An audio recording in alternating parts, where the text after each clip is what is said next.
Students, previous lecture में हमने surface integral study किया था और इसके साथ साथ वैसे हमने line integral and volume integral भी स्टडी किया था। लेकिन आज मैं आपके साथ सरफेस इंटीग्रल के ऊपर कुछ बेसिक प्रॉब्लम डिस्कस करने वाला हूं, ताकि आगे जब आप डिफिकल्ट प्रॉब्लम सॉल्व करें तो आपके पास एक बेस बना हो और आप प्रॉब्लम को बड़े आराम से सॉल्व कर पाए। तो देखिए, ये जो आपकी फर्स्ट प्रॉब्लम है, इसमें आपको एक वेक्टर ए गिवन है। आप देख सकते हैं रेक्टेंगुलर कोऑर्डिनेट सिस्टम में मैंने प्रॉब्लम ली है ताकि आपको काफी इजी लगे। आपको y इक्वल टू 3 गिवन है, x 0 से 5 और जो z है वो 0 से 3 गिवन है। आपको बोला है a डॉट ds निकालिए और यहां ध्यान दीजिएगा, यहां पर ओपन इंटीग्रल है, मतलब एक ही बार आपको परफॉर्म करना है। ठीक है, नॉर्मली a डॉट ds आपको अचीव करना है। ds है, इसका मतलब ऑब्वियस सी बात है दो चीजें चेंज होनी चाहिए थी, डबल इंटीग्रेशन आपको करना पड़ेगा। और आप देखिए प्रॉब्लम में दो ही चीजें चेंज हो रही हैं। और अगर आपको याद हो ds, तो मैंने आपको ds के फॉर्मूले सारे पहले तो सिखाए थे, उसके बाद ट्रिक्स भी बताई थी याद करने के लिए। तो अगर आप देखेंगे दो चीजें चेंज हो रही हैं तो क्या क्या लिखेंगे, dx dz। मैंने क्या बोला था, जो थर्ड होगा वो कांस्टेंट होगा और वही डायरेक्शन होगा। जो दो चेंज हो रहे हैं वो dx dz हो गए और डायरेक्शन क्या होगा, ay, और y यहां पर क्या होगा, कांस्टेंट। तो यहां पर जब आप प्रॉब्लम को सॉल्व करने जाएंगे तो ds सबसे पहले जो हमने आइडेंटिफाई भी किया है उसे लिख लेते हैं, dx dz ay क्या है, आपका डायरेक्शन है। ये पॉइंट आपको क्लियर रखना है। तो यहां पर अब अगर आप a डॉट ds परफॉर्म कर लें तो a डॉट ds कितना होगा, देखिए ay डॉट ax 0 होता है, हमें पता है, या ax डॉट ay भी 0 होता है। ay dot ay 1, az dot ay 0। ये आपको ध्यान में रखना है, डॉट प्रोडक्ट सेम का 1, अपोजिट का 0। तो सिर्फ इस पे ध्यान दीजिए, ay डॉट ay 1 पे, तो कितना होगा देखिए, a dot ds yz dx dz, ये बचेगा, ay 1 हो जाएगा। अब आप देखिए y कांस्टेंट है 3 पर, तो इसका मतलब क्या हो जाएगा, 3z dx dz। अब आप क्या करेंगे, अब आप नॉर्मली आंसर कैलकुलेट कर लेंगे। a डॉट ds का क्या हो जाएगा, डबल इंटीग्रेशन, एक x का और एक z का, तो 3z dx dz। x की लिमिट क्या है, देखिए 0 से 5, बहुत इजी प्रॉब्लम ली है मैंने यहां पर, और z की लिमिट क्या है, 0 से 3 है। अब यहां पर 3 तो कांस्टेंट है, आउटसाइड कर दीजिए, तो आप देख सकते हैं x का कोई टर्म नहीं है, तो dx का क्या हो जाएगा, आपका x हो जाएगा। इंटीग्रेशन लिमिट क्या है, 0 से है आपकी 5, तो आप 5 लिख दीजिए। और z है आपका, तो z का क्या हो जाएगा, z स्क्वायर बाई 2, लिमिट क्या है आपकी, 0 से 3। एक बात आप हमेशा ध्यान रखिएगा कि ऐसे इंटीग्रेशन में आपको कभी भी कंफ्यूज नहीं होना है।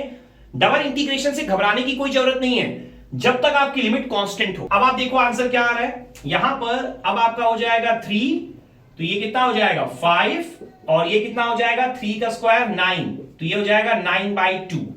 तो यहां पर 5 इंटू 3 15 इंटू 9 135/2, ये आपका यहां पर हो जाएगा full and final answer. Clear है? तो सेम प्रॉब्लम हम इसी तरह की एक और प्रॉब्लम हम डिस्कस करेंगे, बट इस बार सिलेंड्रिकल कोऑर्डिनेट सिस्टम में। तो अब आप देखो नेक्स्ट प्रॉब्लम है हमारे पास सिलेंड्रिकल कोऑर्डिनेट सिस्टम में, फिर से आपको a डॉट ds निकालना है।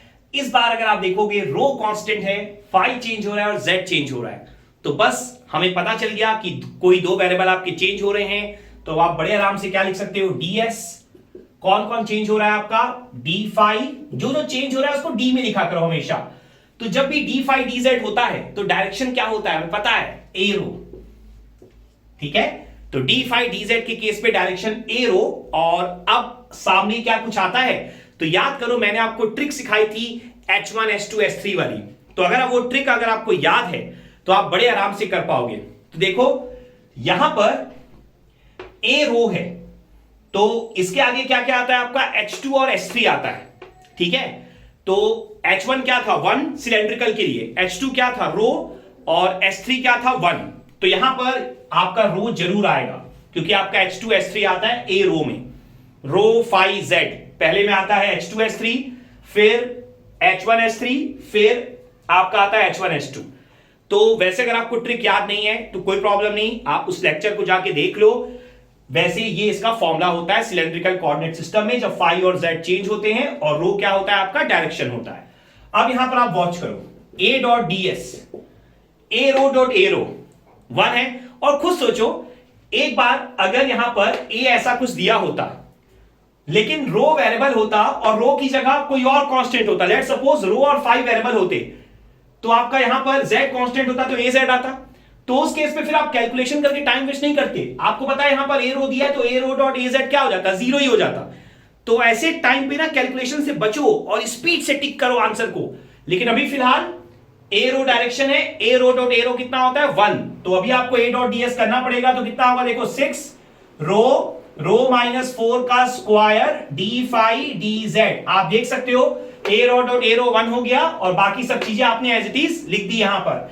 इसके बाद अब अगर आप देखोगे तो रो की वैल्यू क्या है आपकी, 5 पर कांस्टेंट है, तो यहां पर कितना हो जाएगा ए डॉट ds, 6 इंटू 5 30। देखो यहां पर 5 माइनस 4 कितना होगा 1, तो यहां पर क्या बचेगा डी फाई डी जेड, तो यहां बच जाएगा 30 डी फाई डी जेड। तो बस अब आप इसका इंटीग्रेशन कर लो, तो कितना आ जाएगा देखो a डॉट ds, तो डबल इंटीग्रेशन आपको करना होगा फाई के रेस्पेक्ट में और z के।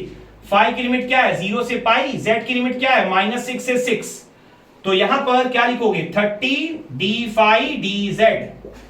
तो 30 कांस्टेंट है और फाई का और कोई टर्म है नहीं, तो डी फाई का क्या हो जाएगा, फाई लिमिट क्या है 0 से पाई, और डी जेड का क्या होगा, z लिमिट क्या है -6 से 6, तो क्या होगा 30 पाई इंटू 6 माइनस ऑफ -6, तो कितना हो जाएगा 12। क्लियर हो गया, तो यह आंसर आ जाएगा आपका 360 पाई।